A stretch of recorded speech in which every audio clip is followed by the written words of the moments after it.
Hi everybody, I am back for a Toddler Tuesday. I've been meaning to do this one for quite a while, and I thought since I was working this Saturday it would be a perfect chance for me to do it, or excuse for me to do it, here in my new children's department, my library. As you may know, we've been undergoing lots of construction and renovation for the past year plus, and we're finally 99.9% done, and we're getting ready to show it off. So, it's very exciting. I did a quick tour of the department, and we'll put that at the very end of this video, so if you want to watch this and then skip that, you can, but you don't really want to, because it's great. We worked really hard on it. So for this Toddler Tuesday, I'm going to do a quick rundown of a story time that I did back in September. So I've started to do, instead of a theme a week, I'm doing like a whole theme for a month of my story times. And for a while I was repeating one book every week and then adding a new book. And so having one book all month and then interspersing new books as well. But I decided that I wanted to go with just like an overarching theme for the months, see how that went, and maybe keep one rhyme the same and change it the rest of them, and then change all the rhymes at the beginning of the next month. The idea is that the repetition of that one rhyme, just like when we repeat a song over and over again, they get that familiarity and they're able to interact more than they are just with a book sometimes. Sometimes you can come up with really cool things to do with a book. And sometimes I found myself pressed for time and I couldn't come up with a cute variation on the book for every week in the month. Anyways, so in September my theme was art, and I wanted to do an entire story time about different artists that I like. And then I ran into a stumbling block. There were not a ton that I could find of easy picture books about artists that I thought and I felt were accessible to the age range that I read to, 3 to 6 year olds. There are some really great ones. There's a wonderful one on Georgia O'Keeffe, but they're a lot longer and they're harder to sit through. So I wanted something really short, and I knew that I wanted to focus at least one of the books on a female artist. And there are a lot more about male artists because you can guess. I remembered one that I had fallen in love with a year or two ago when it first came out, and so I thought, oh, maybe I can do it around this. And then I found, and we keep that in our biography section actually, so I found another book in the biography section that fit the bill, and I just did a whole story time based on this artist. And that artist is Frida Kahlo. I'm gonna go through how I did my story time on Frida Kahlo, who is an artist that I really admire and I think is very inspirational. And I think these books give kids a very introductory rundown on her life and what she did, and also give a little of the inspiration that I think she gives to a lot of people. So I started off with Frida by Jonah Winter, illustrated by Anna Juan. This one is the most informational of the books. It goes more factually into her life, but on a really easy note. So it talks about how she had a lot of sisters, but she didn't like to play with them. Instead, she invented an imaginary friend who looked exactly like her. And then how she was ill when she was little. She got really sick, and so she started to draw pictures to keep herself company. And then it goes into her car accident when she was in school, and how because of that she was hospitalized for a long time. She was on full body cast, and drawing and painting kept her from being depressed and kept her mind off all the pain that she was in. That part I felt a little leery of touching on, because it does say that she almost died, and I'm always afraid that some parents are going to be like, oh my gosh, you can't talk to my child about death. But it kind of jumps over it really fast, and I think it's an important thing to talk to kids about, even if they can't grasp the finality of death. So I think that does that in a really tasteful way. And the drawings in it are kind of kooky, and there's the little demon things that are in her imagination. It's really good. The rhyme that I chose to repeat all month long, I got from Storytime Katie's blog, which is one of my favorite blogs for storytime resources, and I'll put the link below. I like to use context clues with the kids, so when I pull this book out. I say, this is a book about a really famous artist. Can you tell why? How can you tell that she's an artist? And they'd say, oh, she's got a paintbrush and she's painting the bird, or she's got, you know, her paints here. And that, you know, that's one way we'd be able to tell. So then when we would do our rhyme, I'd say, okay, now we're gonna be artists and we gotta get our paint. So we've got our big bucket of paint.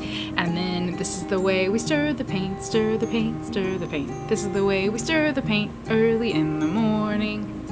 And then we dip our brush, we paint our paper, then we blow dry, and then we put it in a frame. This is hard for little fingers to do.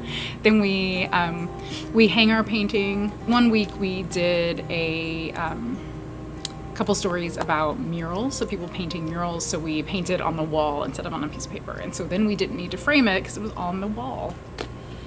So yeah, that one was really fun, and the kids got really into it, and they knew how the song would go every week when they come back to stir that paint. Our second book was the one that inspired the story time to begin with, and that is Viva Frida by Yuyi Morales, with photographs by Tim O'Mara.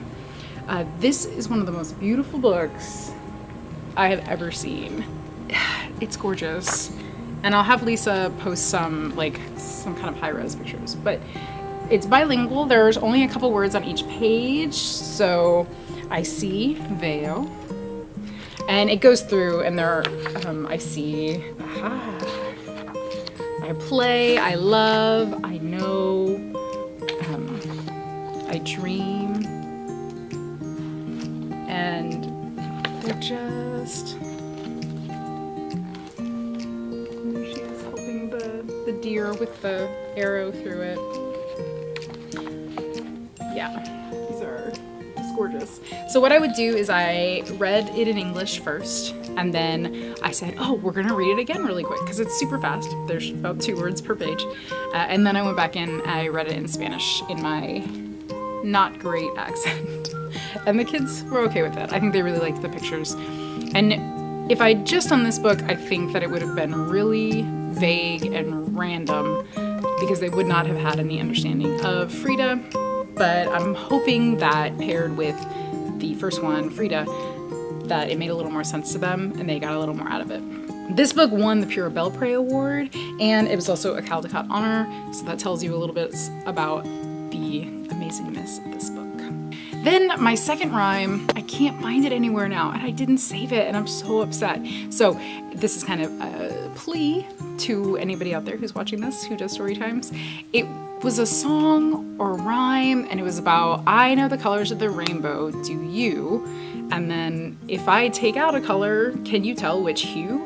And so what I did was I used Prezi behind me, and I kind of project up the pictures of books as we go. And I had a clip art of a bunch of paintbrushes with paint. And so each, on a couple different slides, I had cut and edited or cropped out one of the colors, and the kids had to look at the colors and try to see if they could figure out which one I had taken out. And that was a lot of fun. I wish that I could find the rhyme that I put with it, but I can't. So sorry about that. I would put the link below for the original source, but I don't know where it went to. So yeah, that was basically it. I had my normal intro, my normal All the Fishes song, and then my closing little rap that I do with Sophia. Sorry, Sophia's sleeping tonight. She did not come out. And like I always do, I always have a coloring page at the end of my story time.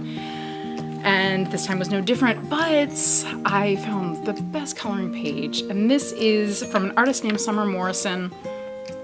I'm gonna put a link below. You can watch her paint a print of this, but she also has a copy that you can download as a coloring sheet and you can share with your kids. This is not for sale. You cannot sell this and make money off this. This is only for nonprofit. So I figured it'd be okay in a library setting since I'm not making any money off of this. So, but it's this drawing of Frida as an 8-year-old, and it is so precious. I love it so much. That was my Frida story time. I hope you liked it. Like I said, part 2 of this video is going to be be a quick tour of my library. It's about 5 minutes long, or not of my whole library, but of my children's department. It's about 5 minutes long, and I hope you watch it. I hope you like it. Thanks for coming. I would love it if you did all those nice things you can do on YouTube. Like this video, comment below if you know that rhyme that I lost, or if you have any other ideas for artist story times. And share this wherever you share YouTube videos. Subscribe if you haven't already. Hopefully I will get more story time videos up here because I think they are kind of more my popular ones. But yeah, that's it for me. Bye. Alright, so here we are coming down the main hallway. Put our new books here on display for people to browse. We've got magazines that are always a mess, but I think check out more now that they're right there. Here is our children's desk. Enough room for 2 librarians, 3 if we squeeze, and 4 if someone's loitering in the back. We're trying to keep it neat, but it's an uphill struggle, especially for me. On this side, we've got books for our older kids. I've got mysteries and paperbacks against this wall. Our silver cart here has graphic novels on both sides. We used to have them on one side and they were really packed, so I expanded it a little, and now I have more room to buy more graphic novels, which I think you know I really like. Then here we've got the beginning of juvenile fiction. It wraps around these 3 stacks and then against the walls under the windows in our workroom and our office. We're getting new end caps, so there's going to be even more bright colors in a minute. Here we've got juvenile biographies. Then along this back wall, and the back sides of these stacks, are all of our juvenile nonfiction, so going down there's a ways, and this way. We have a family restroom that one day will be ready to be used. Small little table there. One of our AWE stations, which are computers, hi, that's me in the reflection, are computers with educational games on them. The kids are obsessed with them, they're touch screen. And I get to hear the same games over and over again from the children's desk. So here we are in nonfiction. This is our second AWE. We've got our audiobooks, some tables for coloring, doing puzzles, working on homework, reading. There's another kind of isolated one back there for more one-on-one work. In this low bookshelf, we've got our beginning chapter books. We call them ER2s or Easy Reader Reds. They're the beginning to read on your own and beginning chapter books. They're on both sides, so Maddie Treehouse, Cam Jansen, Amelia Bedelia, they're all here. In our read tower, we've got the Texas 2x2 list that Miss Brenda reads books for. Real quick, back over here by our entrance and by our pack, the catalog computer, we've got some of our award-winning books. So the current year's Bluebonnet books when they are checked in. And then down below we've got the Caldecott winners and the Newbery winners. Just if you're looking for a classic book, you can come find them here. Then we start, really excited about this area. These are the easies. So this whole wall of books for picture books, it wraps around into our crazy carpeted area. It wraps around here, against that back wall, and then wraps around again this low bookshelf. In the cubbies under our benches, we have board books. And then, very important, on top of the bookshelf, we have boxes where we have our favorite series pulled out. So we've got Arthur, The Berenstain Bears, Clifford, Dora, Curious George, Fancy Nancy, etc., etc. The big ones that people come in and ask for, we just kind of have them pulled out, easy to identify, so that they can come in and get something quickly.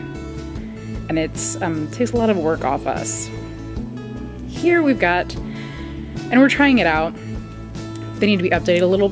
We pulled up some parenting books so that parents wouldn't have to leave the area to find books for themselves. And then outside, they locked the door, so I can't go out there because I'm too lazy to go look for the key. They just installed our sail today, so that green sail just went in this morning with our big yellow posts in our outdoor area, our courtyard. As you can see over on the left, there is, I guess they sound like bells. It's like a big xylophone, very deep in tone. In the back, there is a set of 5 drums. Let me see if I can zoom. Some drums back there and some benches. And then a little play library. Another bench. And then another xylophone. They're really beautiful. So we're hoping to be able to do some outdoor programming out here, maybe some story times. I don't know about that crushed granite for sitting, but what are you gonna do? So yeah, that is a quick tour of our children's department. I'm a fan.